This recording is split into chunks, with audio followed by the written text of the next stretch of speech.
ابن عباس رضی اللہ عنہ فرماتے ہیں کہ حضور صلی اللہ علیہ وسلم نے یہ واقعہ ہمیں سنایا کہ جب حضرت لوط علیہ السلام کے پاس فرشتہ انسانی شکل میں حاضر ہوئے تو حضرت لوط علیہ السلام نے فرشتوں کے بارے میں گمان کیا کہ شاید یہ مہمان ہیں۔ حضرت لوط علیہ السلام نے ان کو قریب بٹھایا۔ اس وقت حضرت لوط علیہ السلام کی 3 بیٹیوں نے خوبصورت مہمانوں کو حضرت لوط علیہ السلام کے پاس بیٹھا دیکھ لیا تو وہ قوم کے لوگوں کے پاس گئیں اور ان کے مہمانوں کی خبر دی۔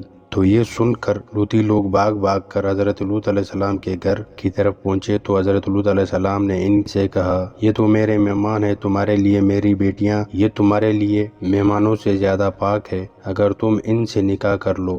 ہمیں آپ کی بیٹیاں نہیں چاہیے، جو ہم چاہتے ہیں وہ آپ جانتے ہیں۔ لوط علیہ السلام نے ان سے کہا، کاش مجھے تم سے مقابلے کی قوت ہوتی یا مضبوط پناہ ہوتی۔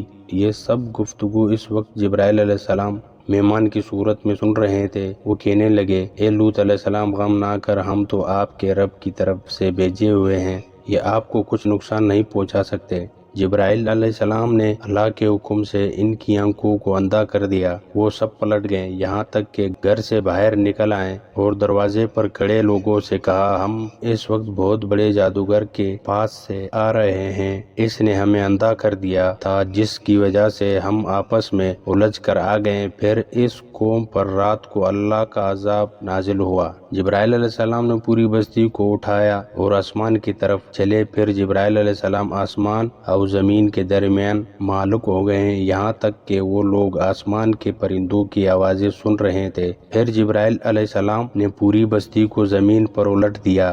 پھر ایک خوفناک طوفان ہوا ان پر مسلط کی گئی، پھر اس کے بعد ان پر پتھروں کی بارش کی گئی۔